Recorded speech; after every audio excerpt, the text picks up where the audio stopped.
L'humanité est à une croisée des chemins. Voici un graphique sur l'empreinte écologique diffusé par Ecological Footprint Network en 2007, illustrant que la consommation des ressources naturelles par l'humanité a dépassé la capacité de charge de la planète depuis le début des années 1980. Nous pouvons dire que l'humanité consomme trop rapidement les ressources naturelles renouvelables de la planète, comme les forêts qui se renouvellent à un rythme de 2% par année. Nous consommons les arbres plus vite qu'ils ne poussent. Aujourd'hui, avec une empreinte écologique d'une planète et demie, les chercheurs estiment que l'humanité consomme la partie renouvelée des ressources renouvelables en seulement 7 mois, c'est-à-dire jusqu'au début du mois d'août.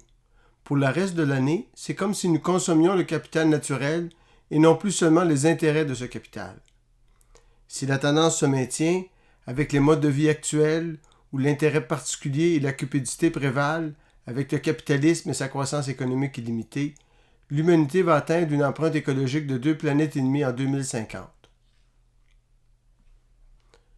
Dans un autre graphique du même centre de recherche, on peut voir que dans les pays riches, comme au Québec, nous avons déjà atteint une empreinte écologique de près de 6 planètes. C'est-à-dire que si toute la population mondiale vivait comme nous, il faudrait l'équivalent de 6 planètes Terre pour soutenir ce mode de vie, l'American Way of Life.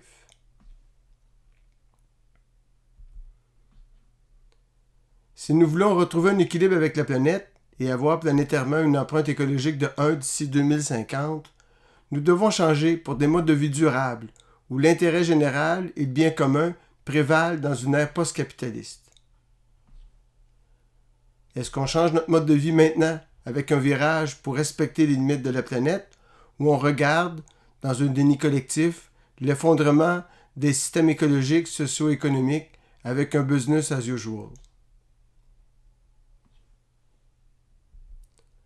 En prenant un engagement planétaire à respecter les limites de la planète et de l'être humain, l'humanité prendrait la voie de vivre dans des sociétés visant une empreinte écologique de 1, où la conscience planétaire, l'intelligence collective et l'intérêt général remplacent l'inconscience, l'ignorance et les intérêts particuliers pour guider les décisions dans nos sociétés.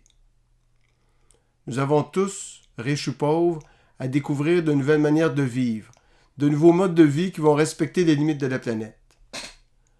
Cela va nous prendre une bonne navigation dans la complexité du monde pour atteindre une empreinte écologique de 1. C'est plus facile d'atteindre une empreinte écologique de 1 lorsque l'on consomme peu, que l'on vit simplement, la simplicité volontaire.